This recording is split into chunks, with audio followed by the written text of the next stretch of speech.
Hey, what's up everybody? It is Kellen here from Start Your Systems, and welcome to our first edition of the MX vs ATV Supercross Encore weekly track gameplay, where today we are playing Anaheim 1. So these tracks came out in this game, well today basically, I'm playing them today, and they'll come out each week before the race. So Anaheim 1 this weekend, Anaheim 1 playing it now. So next week San Diego, we'll play it before San Diego.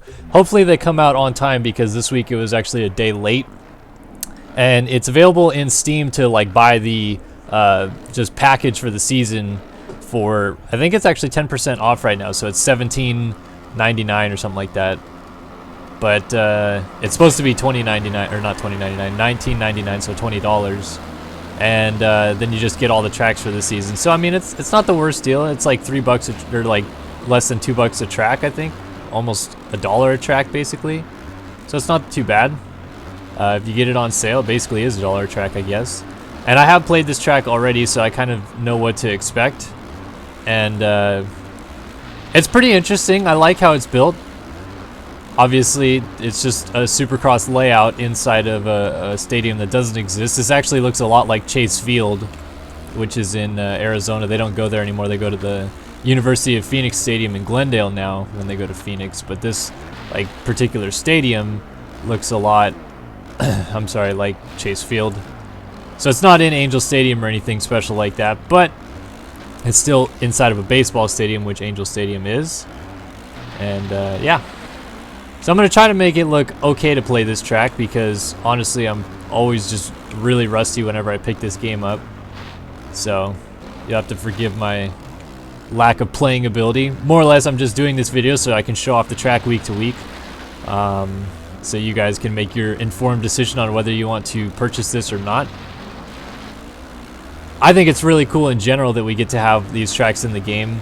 It's been since 2001 that there is a game for us that, you know, actually had the licensed official tracks. I know MX Simulator makes the tracks, and Reflex, those guys also make the tracks and stuff like that, but this is like a part of the game title, and this is the MVA guys actually talking to Feld and getting the rights to it and all this. So it's cool that they're going down that route, because I think it could be some good stuff for us in the future if they continue to do this. You know, if they decide to come out with a new game, they improve the physics and stuff like that. If they already have the licenses to build the tracks, like it looks like they're going towards right now, then we would have a really bitchin' game to play in the future. Right now, obviously, there's a lot of hate about this game. People still not really fond of the physics in this game. I think they're decent. You know, I'm not gonna hate on them or anything like that, but there's certainly a lot of room for improvement, at least in my honest opinion. But it's still like, you know, it's neat. You get to play these tracks, and it's not like you're going back to 1999 or anything to have to play these tracks. The physics are okay. The graphics are great. I mean, visually they look like great tracks and everything like that. So that's all nice and dandy. And I believe that all these tracks you can just play online with friends, so you can create your own lobby and stuff like that. And they are available for all consoles. Like I'm playing this on the PC, for example, but I assume that they're also available to play on the well, not I don't assume, I know they're available to play, can't even speak today, on the PS4 and on the Xbox One for this version of the game. You have to have this game, so you have to have MX vs ATV Supercross Encore. I think they said if you like purchase the game after this DLC starts coming out, then it's just included with it. I don't really understand how that works, but I guess that's what they were saying. Ah, man, I just want to triple in right there so bad. But if you already have the game, like I did, or like many of you might, then you can just literally purchase the DLC from the Moto Club Depot, and then it'll install into your game. It took Steam a little while to update to do it, but it finally got it through. And I guess the PlayStation Network is a little bit delayed. So when you're watching this video, currently right now, it's not available on the PlayStation Network to download. But I assume it might be by the time you watch this video, because this is going to be released a day after I record, obviously. So I guess we'll just wait and see. But I'm pretty sure that it should be available pretty quick in the PlayStation Network. The PlayStation Shop is what it's called. And then, of course, it was already available in the Xbox One workshop, and then finally became available a little bit later today in the PC version on Steam. Darn, just a little short on that triple. But it feels pretty accurate. Obviously, being kind of a part of the higher-ups in Sim a little bit, I know exactly how the track already plays in Sim without having played it, or without having it been released yet. So I think in comparison to the Sim track, it's pretty close. And I know that comparison to the 3D rendered map, it's very close. The 3D rendered map shows a couple things different than what the track is already going to be. For example, that Dragon's Back after the sand section that I just went through is already going to be different. If you follow a guy named Dave Prater on Instagram, he is the motorsports director or something like that for Feld Motorsports. I forget his exact job title, but he always seems to post Instagram photos of the track as it's being built. And so if you take a look at that, you'll notice that there's actually 5 singles after the sand now. And then I actually think in the long rhythm section where there's that kind of funky tabletop thing like right in front of me right now, but we'll go through it in about a half a lap. I believe there's actually, oh, can I get that? Nice, tripled in and quadded. I believe there's actually one less single at the beginning now, so I'll talk about that when I get to it again, but right now I'm not anywhere close to that.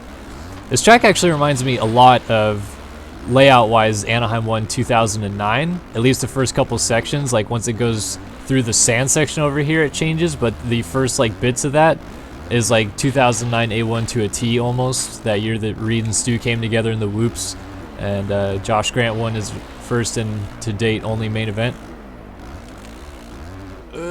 Trying to get over some of these quads.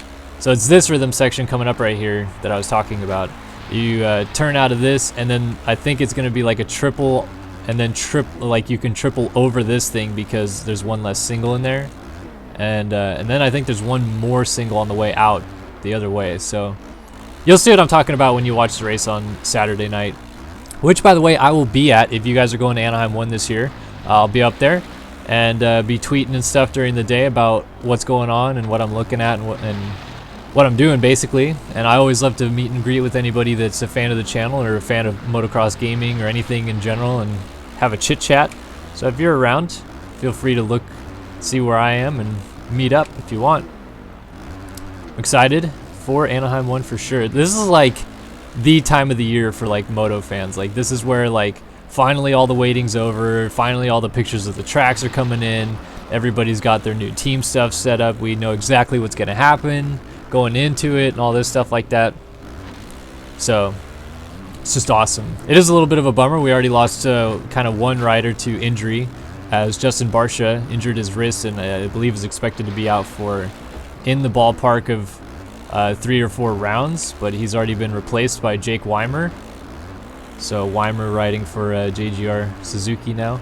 And before you guys come in with the why not Mookie, because Mookie will not be at A1 to my knowledge.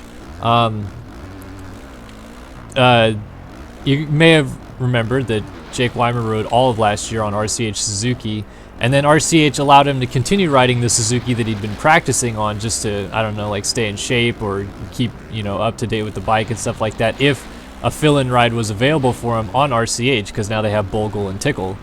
And so he's already completely and utterly familiar with the Suzuki, whereas Malcolm has been riding a Honda 450 for all these off-season events, and then has been spotted riding a Yamaha, and supposedly has been riding some of James's Suzukis, because James won't be on the line at A1 either. But I still think that in terms of sticking with the brand and sticking with someone who you know is comfortable with the bike and has proven success in the 450 class, picking up Weimer was probably the right move for JGR. I think Malcolm absolutely deserves a factory ride and should be on the gate, and it's a travesty that he's not, but it's also a travesty that to that point Dean Wilson had nothing, or not Dean Wilson, but Jake Weimer had nothing going on. And then also Dean Wilson too. Dean Wilson has pretty much nothing going on. He got a factory Honda from, I'm just all over the place. He got a factory Yamaha from Keith McCarty over at Yamaha, and has been riding that a lot seemingly looks pretty good on it, getting ready, but I guess Yamaha just thought they didn't have enough funds to put him on the factory team or something like that, so they're just going with Webb and Reed. But Wilson's going out there basically privateer status on a Yamaha, and I guess will just be readily available if a fill-in option is needed. But he looks pretty good. I mean, I think he's going to do really well this year, honestly. So, yeah, it's going to be exciting. A1, I mean, you get the jitterbugs in you a little bit. Now that you actually get to play the track in this game, it's kind of exciting to, like, get pumped about it, get excited about it. I feel like you know a little bit more about the track and about the event itself because of it.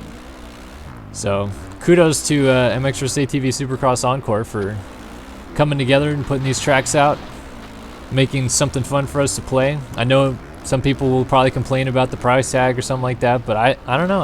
I think it's kind of worth it for these tracks to be able to play them and all that business.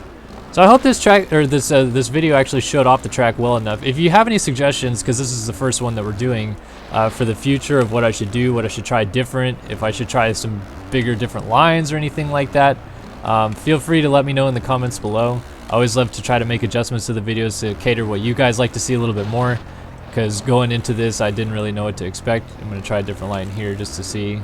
It's going to triple, but then my momentum just died. Anyway, as I said, hope you guys enjoyed the video. If you liked it, please go ahead and give it a like. Always helps us out. And subscribe to the channel if you haven't already. Of course, always your questions, comments, and concerns are always welcomed, and we'll get back to you as soon as we can.